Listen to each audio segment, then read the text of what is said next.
11واں باب آخرکار جمشید کو ابھی حساب کتاب کے لیے پیش نہیں کیا گیا تھا۔ دو فرشتے اس کو عرش کے قریب لے کر کھڑے ہوئے تھے اور وہ اپنی باری کا انتظار کر رہا تھا۔ اس کا چہرہ ستا ہوا تھا جس پر دنیا کے 50-60 برسوں کی دولت مندی کا تو کوئی اثر نظر نہیں آتا تھا، لیکن حشر کے ہزاروں برس کی خواری کی پوری داستان لکھی ہوئی تھی۔ اس کے قریب جانے سے قبل میں نے اپنے دل کو مضبوط بنانے کی کوشش کی۔ قریب پہنچا تو اس کے قریب کھڑے فرشتوں نے مجھے آگے بڑھنے سے روک دیا، مگر صالح کی مداخلت پر انہوں نے ہمیں اجازت دے دی۔ جمشید نے مجھے دیکھ لیا تھا، وہ بے اختیار میرے قریب آیا اور میرے سینے سے لپٹ گیا۔ پھر وہ میری طرف دیکھ کر بولا، ابو میں اتنا رویا ہوں کہ اب آنسو بھی نہیں نکل رہے۔ میں اس کی کمر دبانے کے سوا کچھ نہ کہہ سکا۔ پھر اس نے آہستگی سے کہا، ابو شاید میں اتنا برا نہیں تھا، مگر تم بروں کے ساتھ ضرور تھے۔ بروں کا ساتھ کبھی اچھے نتائج نہیں پہنچاتا۔ تم نے شادی کی تو ایسی لڑکی سے جس کی واحد خوبی اس کا حسن اور دولت تھی۔ خدا کی نظر میں یہ خوبی نہیں ہوتی۔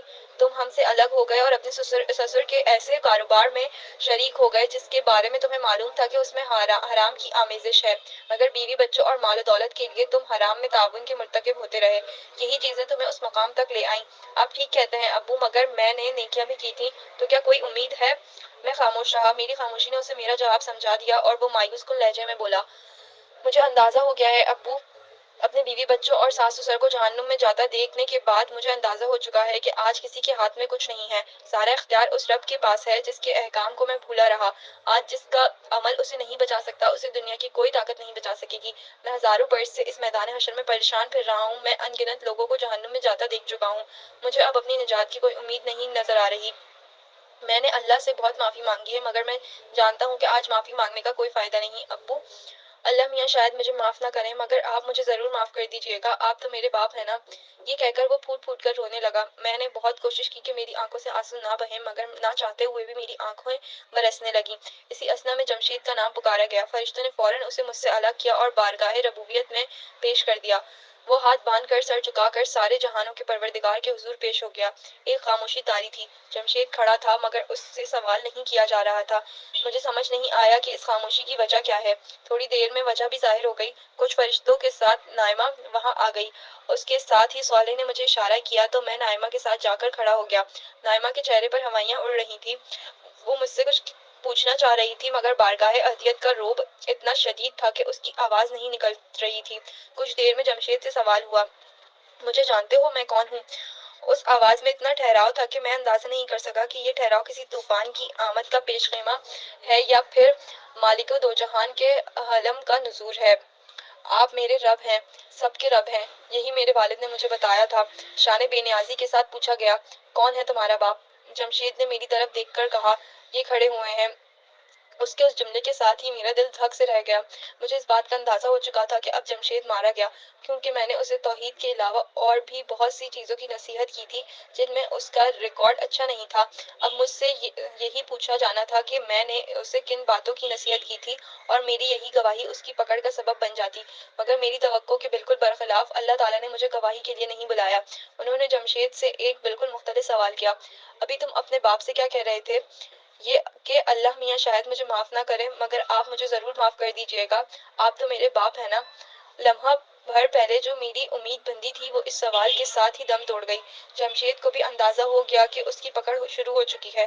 خوف کے مارے اس کا چہرہ سیاہ پڑ گیا، اس کے ہاتھ پاؤں لرزنے لگے۔ اس کے ساؤ گمان میں بھی یہ بات نہیں تھی کہ اللہ تعالیٰ جو دوسرے حساب کتاب میں مصروف تھے، ساتھ ساتھ اس کی بات بھی سن رہے تھے۔ نہ صرف سن رہے تھے بلکہ اس کے الفاظ اللہ تعالیٰ کو ناراض کرنے کا سبب بن گئے تھے۔ وہ بڑی بے بسی سے بولا، جی میں نے یہ بات کہی تھی، لیکن میرا مطلب وہ بالکل نہیں تھا جو آپ سمجھے ہیں۔ تمہیں کیا معلوم کہ میں کیا سمجھا ہوں؟ پوچھا گیا، مگر آواز میں ابھی تک وہی ٹھہراؤ تھا۔ نہیں، مجھے بالکل نہیں معلوم۔ آپ کیا سمجھے؟ جمشید نے لڑکھڑاتی زبان سے جواب دیا۔ اس سے مزید کوئی بات کہنے کی بجائے نائمہ سے پوچھا گیا، میری لونڈی، یہ تیرا بیٹا ہے، اس نے تیرے ساتھ کیا سلوک کیا؟ نائمہ بولی، پروردگار، اس نے میرے ساتھ بہت نیک سلوک کیا، یہ بڑھاپے تک میری خدمت کرتا رہا، اس کے مال سے، ہاتھوں سے اور محبت سے میری بہت خدمت کی۔ اس کی بیوی اسے ٹوکتی تھی لیکن یہ میری خدمت سے باز نہیں آیا۔ اس نے اپنا مال، اپنی جان سب بے دریغ میرے لیے وقف کر دی۔ نائمہ کا بس نہیں چل رہا تھا کہ وہ جمشید کے لیے اور بہت کچھ کہے، مگر اسے معلوم تھا کہ جو پوچھا گیا ہے اس سے ایک لفظ زیادہ کہنے پر اس کی اپنی پکڑ ہو جائے گی، اسی لیے وہ مجبوراً اتنا کہہ کر خاموش ہو گئی۔ پروردگار نے فرشتے کی طرف دیکھ کر پوچھا، کیا یہ عورت ٹھیک کہہ رہی ہے؟ فرشتے نے نامہ اعمال دیکھ کر کہا، اس نے بالکل ٹھیک کہا ہے۔ اس کے بعد جو کچھ ہوا اس نے میرے دل کی دھڑکن تیز کر دی۔ حکم ہوا، اس کے اعمال ترازو میں رکھو۔ پہلے گناہ رکھے گئے جس سے الٹے ہاتھ کا پلڑا بھاری ہوتا چلا گیا، اس کے بعد نیکیاں رکھی گئیں۔ ہم سب کے چہرے فک تھے، ایک ایک کر کے نیکیاں رکھی گئیں، مگر وہ گناہوں کے مقابلے میں اتنی کم اور ہلکی تھیں کہ میزان میں الٹے ہاتھ کا پلڑا بدستور بھاری رہا۔ آخر میں صرف 2 نیکیاں رہ گئیں۔ بظاہر فیصلہ ہو چکا تھا۔ نائمہ نے مایوسی اور بے کسی سے ملے جلے احساس کے ساتھ آنکھیں بند کر لیں اور جمشید اپنا سر پکڑ کر بے بسی سے زمین پر گر گیا۔ میں جس وقت سے میدان حشر میں آیا تھا میں نے ایک دفعہ بھی عرش کی طرف دیکھنے کی ہمت نہیں کی تھی، مگر نہ جانے اس وقت پہلی بار بے اختیار میری نگاہیں مالک ذوالجلال کی طرف اٹھ گئیں۔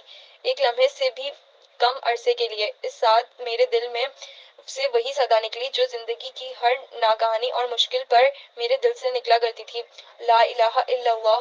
پھر میری نظر اور سر دونوں فوراً جھک گئے۔ فرشتے نے پہلی نیکی اٹھائی، یہ نائمہ کے ساتھ کیا گیا اس کا حسن سلوک تھا۔ حیرت انگیز طور پر سیدھے ہاتھ کا پلڑا بلند ہونے لگا۔ میں نے اپنے برابر کھڑی نائمہ کو جھنجھوڑ کر کہا، نائمہ آنکھیں کھولو۔ میری آواز جمشید تک بھی چلی گئی۔ اس نے سر اٹھا کر دیکھا اور آہستہ آہستہ کھڑا ہو گیا۔ اٹھتے پلڑے کے ساتھ اس کی آس بھی بن گئی، لیکن ایک جگہ پہنچ کر سیدھے ہاتھ کا پلڑا ٹھہر گیا، الٹے ہاتھ کا پلڑا ابھی بھی بھاری تھا۔ ہمارے دلوں میں جلنے والی امید کی شمع پھر بجھنے لگی۔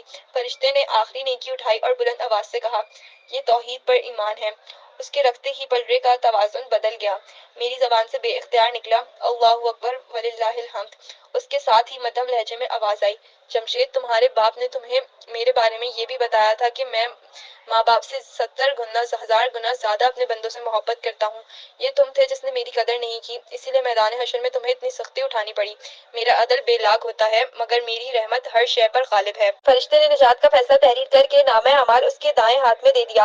جمشید کے منہ سے شدت جذبات میں ایک چیخ نکلی، اسے جنت کا پروانہ مل گیا تھا۔ ہزاروں سال پر مبنی اس طویل اور سخت دن کی اذیت سے اسے نجات مل گئی، بلکہ ہر تکلیف سے اسے نجات مل چکی تھی۔ وہ بھاگتا ہوا آیا اور ہم دونوں سے لپٹ گیا۔ نائمہ پر شادی مرگ کی کیفیت تھی، جمشید کی آنکھوں سے آنسو روا تھے اور میں اپنے وجود کے ہر ریشے کے ساتھ اس رب کریم کی حمد کر رہا تھا جس کی رحمت کاملہ نے جمشید کو معاف کر دیا تھا۔ ہمارا پورا خاندان حوض کوثر کے وی آئی پی لاؤنج میں جمع تھا۔ میری تینوں بیٹیاں لیلی، عارفہ اور عالیہ اور دونوں بیٹے انور اور جمشید اپنی ماں نائمہ کے ہمراہ موجود تھے۔ جمشید کے آنے سے ہمارا خاندان مکمل ہو گیا تھا، اس لیے اس دفعہ خوشی اور مسرت کا جو عالم تھا وہ بیان سے باہر تھا۔ یوں اپنے خاندان کو اکٹھا دیکھ کر میں نے اپنے پہلو میں بیٹھے سولے سے کہا، اپنوں میں سے ایک شخص بھی رہ جائے تو جنت کا کیا مزہ۔ میری بات کا جواب جمشید نے دیا، جس کے بیوی بچے اور سسرال والوں کے بارے میں جہنم کا فیصلہ ہو چکا تھا۔ ہاں ابو، مجھ سے زیادہ یہ بات کون جان سکتا ہے؟ آپ بہت خوش نصیب ہیں۔ یہ خوش نصیب اس لیے ہے کہ اپنے گھر والوں کی تربیت کو انہوں نے اپنا مسئلہ بنا لیا۔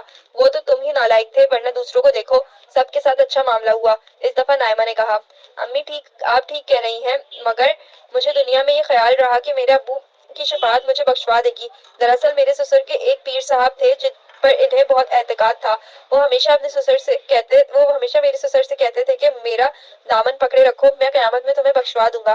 بس وہیں سے مجھے یہ احساس ہوا کہ میرے ابو جیسا تو کوئی ہو ہی نہیں سکتا، ان کی شفاعت میرے کام آئے گی۔ اس کی بات سن کر میں نے کہا، بیٹا تم بالکل غلط سمجھے تھے، دیکھو تمہارے سسر کو ان کے پیر صاحب نہیں بچا سکے۔ حقیقت یہ ہے کہ شفاعت کو ذریعہ نجات سمجھنے کی دعوت نہ ہمارے نبی نے دی اور نہ قرآن مجید میں یہ کہیں بیان ہوا ہے کہ اس کے ذریعے نجات سمجھو۔ قرآن کریم تو نازل ہی اسی لیے ہوا تھا کہ یہ بتائے کہ آخرت کی دن کی نجات کیسے ہوگی۔ اس نے بار بار یہ بات واضح کیا تھا کہ روز قیامت نجات کا پیمانہ ایک ہی ہے، یعنی ایمان اور عمل صالح۔ نزول قرآن کے وقت سارے عیسائی اس گمراہی کا شکار تھے کہ حضرت عیسیٰ کی شفاعت انہیں بخشوا دے گی، جبکہ مشرکین یہ سمجھتے تھے کہ ان کے بت خدا کے حضور ان کے سفارشی ہوں گے۔ اسی لیے قرآن مجید نے بار بار اس بات کو واضح کیا تھا کہ شفاعت کوئی ذریعہ نجات نہیں ہے، انسان کو وہی ملے گا جو اس نے کیا ہوگا۔ لیکن شفاعت کا ذکر قرآن میں آیا تو ہے اور حدیثوں میں بھی اس کا ذکر ہوا ہے۔ جمشید نے سوال کیا۔ میں نے اس کے سامنے ایک سوال رکھتے ہوئے کہا، یہ بتاؤ کہ پورے قرآن یا کسی حدیث میں کہیں یہ کہا گیا ہے کہ شفاعت کو ذریعہ نجات سمجھ کر اس پر بھروسہ کیا جائے یا اس کے لیے دعا کرو؟ نہیں، ایسا تو کہیں بھی نہیں کہا گیا۔ جمشید کی جگہ انور نے پورے اعتماد و وثوق سے کہا تو جمشید نے اس کے اختلاف کرتے ہوئے کہا، نہیں بھائی، ہم تو ہر اذان کے بعد شفاعت کی دعا کرتے تھے۔ میں نے جمشید کی بات کا جواب دیا، یہ تو لوگوں نے حضور کی بات میں خود اضافہ کیا تھا۔ حضور نے صرف اتنا ہی کہا تھا کہ میرے لیے مقام محدود کی دعا کرو تو میری شفاعت واجب ہو جائے گی۔ یہ نہیں کہا تھا کہ شفاعت کے لیے بھی دعا کیا کرو۔ اس پر بھروسہ کر کے عمل صالح چھوڑ دو اور مزے سے گناہ کرتے رہو۔ صالح نے مجھے مخاطب کرتے ہوئے کہا، عبداللہ تم رکو، میں انہیں شفاعت کا تصور تفصیل سے سمجھاتا ہوں۔ دیکھو، اصل نجات کا ضابطہ ایمان اور عمل صالح ہے اور اس کے سوا کچھ اور نہیں۔ آج اگر کسی کو معافی مل رہی ہے تو دراصل وہ کسی کی شفاعت سے نہیں مل رہی بلکہ اللہ تعالیٰ کے علم و قدرت اور رحمت کی وجہ سے مل رہی ہے۔ قرآن مجید میں اس بات کو اس طرح بیان کیا گیا ہے کہ اللہ تعالیٰ بس شرک ہی کو معاف نہیں کریں گے، اس کے علاوہ جس گناہ کو چاہیں وہ جس شخص کے لیے چاہیں بخش سکتے ہیں۔ چھوٹے موٹے گناہوں کو تو اللہ تعالیٰ دنیا کی سختیوں اور نیکیوں کی بنا پر معاف کر دیا کرتے ہیں، لیکن جن لوگوں نے گناہ کا راستہ مستقل اختیار کیے رکھا اور توبہ نہیں کی، انہیں تو بہرحال اس راہ پر چلنے کے نتائج آج بھگتنا پڑ رہے ہیں۔ تاہم کوئی بندہ مومن جب اپنے گناہوں کی کافی سزا بھگت لیتا ہے۔ صالح نے یہیں تک بات مکمل کی تھی کہ جمشید نے لقمہ دیا، جیسے میں نے بھگتی تھی، یا پھر لیلا نے میدان حشر کی ابتدائی خواری اٹھائی تھی؟ بالکل۔ صالح نے اس کی تائید کرتے ہوئے اپنی بات جاری رکھی، میں یہ بتا رہا تھا کہ بندہ مومن اپنی خواری اور میدان حشر کی سختیاں جھیلنے کی بنا پر اللہ تعالیٰ کے اپنے قانون عدل کے تحت نجات کا مستحق ہو جاتا ہے تو اللہ تعالیٰ کچھ نیک لوگوں کی گواہی کو، جو دراصل اس کے اچھے اعمال ہی کی گواہی ہوتے ہیں، اس کی مغفرت کا بہانہ بنا دیتے ہیں، جیسے تمہارے لیے تمہارے ماں باپ کی گواہی مغفرت کا ذریعہ بن گئی، یا لیلا کے لیے رسول اللہ کی گواہی کے نتیجے میں نجات پائی تو آپ نے ابتدا میں دی تھی، جو آپ نے ابتدا میں دی تھی، لیکن دیکھ لو کہ اس میں بھی ذاتی ایمان اور ذاتی عمل کی موجودگی ضروری ہے، اور سزا تو بہرحال انسان کو بھگتنی پڑتی ہے۔ تو یہ بتاؤ کہ سزا بھگت کر معافی کا راستہ بہتر ہے یا شروع ہی میں توبہ اور عمل صالح کا اختیار کر لینا اور بغیر کسی سختی کے نجات پا جانا بہتر ہے؟ ظاہر ہے پہلا راستہ بہتر ہے، مگر یہ بتائیے کہ پھر حضور کی شفاعت کی کیا حقیقت ہے؟ اس دفعہ عارفہ نے جواب دیا اور ساتھ میں صالح نے ایک سوال کر لیا، حضور کی شفاعت کا مطلب اگر یہ ہوتا تو لوگوں کے پاس کوئی نیک عمل نہ ہو تب بھی حضور لوگوں کو بخشوا دیں گے؟ تو قرآن میں عمل صالح کی کوئی بات نہیں کرتا، بلکہ قرآن کریم میں اللہ تعالیٰ حضور کی زبانی یہ کہلوا دیتے کہ لوگوں بس مجھ پر ایمان لے آؤ، میں آخرت میں تم کو بخش دوں گا۔ یہ تو عیسائیوں کا عقیدہ تھا، اس کا انجام انہوں نے آج بھگت لیا۔ نائمہ نے تنزیہ انداز میں کہا۔ صالح نے اس کی تائید میں کہا، ہم جانتے ہیں کہ قرآن میں ایسی کوئی بات بیان نہیں ہوئی، اس کے برعکس ساری یقین دہانی اس بات کی ہے کہ ایمان لاؤ اور عمل صالح اختیار کرو اور سیدھا جنت میں جاؤ۔ باقی رہی حدیث، تو حدیثوں میں جو کچھ شفاعت کے بارے میں آیا ہے اسے قرآن کی روشنی میں دیکھا جاتا تو آخرت کے بارے میں حقائق بیان کرنے کی اصل کتاب ہے تو بات بالکل واضح ہو جاتی۔ وہ کیا بات ہے؟ جمشید نے پوچھا۔ وہ یہی ہے کہ آج کے دن گناہ گاروں نے اپنے اعمال کی پوری سزا بھگت لی ہے۔ اس کے بعد حضور کی درخواست وہ سبب بن گئی جس کی بنا پر لوگوں کی نجات کا امکان پیدا ہو گیا۔ یہ پہلی دفعہ اس وقت ہوا تھا جب حضور نے اللہ تعالیٰ سے درخواست کی تھی کہ انسان کا حساب کتاب شروع ہو، جس کے نتیجے میں لوگوں کو انتظار کی زحمت سے نجات ملے۔ دوسری دفعہ آپ نے اور دیگر تمام انبیاء نے اپنی اپنی قوموں کو دی گئی اپنی تعلیم کی شہادت دی۔ یہ شہادت ان سب لوگوں کے لیے نجات کا باعث بن گئی جن کا عمل مجموعی طور پر اس تعلیم کے مطابق تھا، جیسے کہ میں۔ لیلا بولی، ہاں جیسے کہ تم۔ اور اب تیسری دفعہ حضور اس وقت درخواست کریں گے جب کچھ لوگوں کا معاملہ مؤخر کر دیا جائے گا، ان کا حساب کتاب آخری وقت تک نہیں کیا جائے گا اور وہ اپنے گناہوں کی پاداش میں حشر کے میدان میں خوار ہوتے رہیں گے۔ حضور ان کے لیے بار بار درخواست کریں گے، تاہم جب اللہ تعالیٰ کی حکمت اور علم کے تحت ان کا فیصلہ کرنا مناسب ہوگا تب حضور کو اجازت دی جائے گی کہ وہ ان کے حق میں کوئی بات کریں۔ پھر حضور کی درخواست کے نتیجے میں ان کا حساب کتاب ہوگا، جس کے بعد جا کر ان کی نجات کا کوئی امکان پیدا ہوگا، اور یہ ہوگا بھی سب سے آخر میں جب ایسے لوگ اپنے تمام اعمال کی بدترین سزا بھگت چکے ہوں گے اور توحید سے وابستگی اور اپنے اچھے اعمال کی بنا پر نجات کے مستحق ہو جائیں گے۔ میرا ایک سوال ہے، انور نے صالح کو مخاطب کر کے کہا، وہ یہ کہ اگر سب لوگ آج سزا بھگت کر ہی معافی کے مستحق بن رہے ہیں تو اس میں اللہ کی رحمت کہاں سے آ گئی؟ یہ تو سب عدل ہو رہا ہے۔ بہت اچھا سوال ہے، صالح نے انور کی تحسین کرتے ہوئے جواب میں کہا، دیکھو، وہ اگر صرف عدل کرتے تو ایسے لوگوں کی اصل سزا جہنم کے عذاب تھے، جو میدان کی حشر کی سختیوں سے ہزاروں لاکھوں گنا سخت سزا ہے، عدل کے تحت ایسے تمام لوگوں کو جہنم کی سزا بھگتنی چاہیے تھی، مگر ان کی رحمت یہ ہے کہ وہ حشر کی سختی کو جہنم کے عذابوں کا بدل بنا رہے ہیں۔ یوں اللہ تعالیٰ کی صفت عدل اور صفت رحمت کا بیک وقت ظہور ہو رہا ہے۔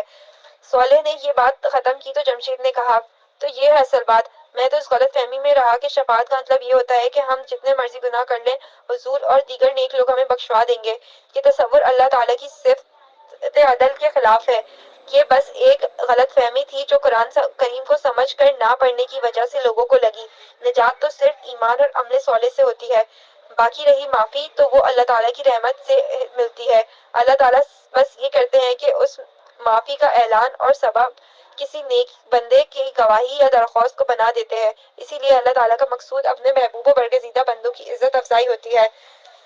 نجات تو اپنے اصول پر ہوتی ہے، اور تم سے بہتر اب یہ کون جانتا ہے کہ انسان جہنم میں نہ بھی جائے تب بھی گناہوں کی کتنی سخت سزا حشر کے میدان میں سختی کی شکل میں بہرحال بھگتنی پڑتی ہے۔ کیا جہنم میں جانے کے بعد بھی نجات کا کوئی امکان ہے؟ عالیہ نے سوال کیا تو ایک خاموشی چھا گئی۔ کچھ دیر بعد اس سکوت کو صالح نے توڑتے ہوئے کہا، قرآن کہتا ہے کہ نہ کہ اللہ تعالیٰ بس شرک ہی کو معاف نہیں کریں گے، اس کے علاوہ جس گناہ کو چاہیں اور جس شخص کے لیے چاہے بخش سکتے ہیں۔ مطلب؟ انور نے پوچھا۔ مطلب یہ کہ کچھ گناہ جہنم تک پہنچا سکتے ہیں، لیکن ان گناہوں کے باوجود جن لوگوں میں ایمان کی کوئی رمق باقی تھی انہیں آخرکار معافی مل سکتی ہے۔ مگر یہ معافی کس کو ملے گی، کب ملے گی، یہ باتیں اللہ کے سوا کوئی نہیں جانتا، اور نہ کوئی اور طے ہی کر رہا ہے۔ اور میرے بھائی، جہنم تو ایک پل رہنے کی جگہ نہیں ہے۔ جو لوگ وہاں سے نکلیں گے وہ نہ جانے کتنا عرصہ گزارنے کے بعد اپنی سزا بھگت کر نکلیں گے۔ یہ مدت اتنی زیادہ ہوگی کہ اربوں خربوں سال بھی اس حساب کتاب میں چند لمحوں کے برابر ہے۔ اس بارے میں تو نہ سوچنا ہی بہتر ہے۔ میرے خدایا! انور لرز کر بولا، جہنم سے دور کی بات ہے، حشر کے میدان میں ایک پل کھڑے رہنا بھی ناقابل برداشت عذاب ہے۔ جمشید نے اپنے تجربے کی روشنی میں کہا۔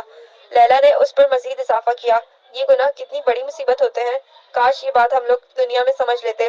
صالح نے بحث ختم کرتے ہوئے کہا، انسانوں کی دو سب سے بڑی بدنصیبیاں رہی ہیں، ایک یہ کہ حشر کے دن کا مرکزی خیال حساب کتاب تھا، مگر لوگوں نے اسے شفاعت کا موضوع بنا دیا۔ دوسرا یہ کہ انسانی زندگی میں مرکزی حیثیت ارحم الراحمین رب العالمین کی تھی، جبکہ لوگوں نے غیر اللہ کو مرکزی خیال بنا دیا۔ میں نے صالح کی تائید کرتے ہوئے کہا، کتنی سچی بات کہی ہے تم نے صالح، کاش لوگ یہ بات دنیا میں جان لیتے۔ پھر میں نے اپنے بچوں کو مخاطب کرتے ہوئے کہا، میرے بچوں، اب دنیا کی زندگی قصہ ماضی ہو چکی ہے، اب تمہاری منزل ختم نہ ہونے والی جنت کی بادشاہی ہے۔ سکون، آسودگی، آسانی، محبت، رحمت، لطف و سرور تمہیں یہ سب مبارک ہو۔ دیکھا تم نے ہمارا رب کتنا کریم و رحیم ہے۔ آؤ ہم سب مل کر اپنے رب کریم کی حمد کریں اور مل کر کہیں الحمدللہ رب العالمین۔ سب نے مل کر کہا، الحمدللہ رب العالمین کو ایک نعرے کی شکل میں بلند کیا۔ عبداللہ، حشر کے دن کے معاملات اپنے اختتام کی طرف بڑھ رہے ہیں، تمہیں اگر حشر کے معاملات سے کوئی دلچسپی باقی رہ گئی ہے تو دوبارہ وہاں چلے چلو۔ کچھ دیر بعد صالح نے مجھ سے مخاطب ہو کر کہا، اس وقت حساب کتاب کہاں تک پہنچا ہے؟ نائمہ نے دریافت کیا۔ لوگوں کی زیادہ بڑی تعداد آخری زمانے میں پیدا ہوئی تھی اور وہ سب اب نمٹ چکے ہیں۔ مسلمانوں اور مسیحیوں اور ان کے معاصرین کا عمومی حساب کتاب ہو چکا ہے، اس وقت یہود کا حساب چل رہا ہے۔ یوں سمجھ لو کہ بیشتر انسانیت کی تقدیر کا فیصلہ ہو چکا ہے۔ دیگر امتوں میں لوگوں کی تعداد بہت ہی کم تھی، اسی لیے اب بہت زیادہ وقت نہیں لگے گا۔ میرے استاد فرحان احمد کا کیا ہوا، تمہیں کچھ معلوم ہے؟ نہیں، میرا ان سے کوئی براہ راست تعلق نہیں ہے، اسی لیے ان کے بارے میں کچھ نہیں جان سکتا۔ یہ تو میں جانتا ہوں کہ وہ یہاں حوض پر نہیں ہے، باقی اللہ بہتر جانتا ہے کہ ان کا کیا ہوگا۔ ویسے بہتر ہے کہ اب تم اٹھ جاؤ۔ ٹھیک ہے، ہم لوگ چلتے ہیں، میں نے ایک نشست سے اٹھتے ہوئے کہا۔ نائمہ اور بچے بھی اپنی نشستوں سے اٹھ گئے۔ نائمہ نے اٹھتے ہوئے کہا، میں ان بچوں کے ہمراہ ان کے خاندانوں کے پاس جا رہی ہوں، یہاں وی آئی پی لاؤنج میں تو صرف آپ کے بچے آ سکتے ہیں، ان کے بچے تو نیچے انتظار کر رہے ہیں، میں ان کے پاس جا رہی ہوں، اور ہاں، مجھے اپنے جمشید کے لیے کوئی نئی دلہن بھی ڈھونڈنی ہے۔ اس آخری بات پر ہم سب ہنس پڑے سوائے جمشید کے۔ اس کی سمجھ میں نہیں آیا کہ وہ نئی دلہن کی بات پر ہنسے یا اپنی سابقہ بیوی کی ہلاکت پر افسوس کرے۔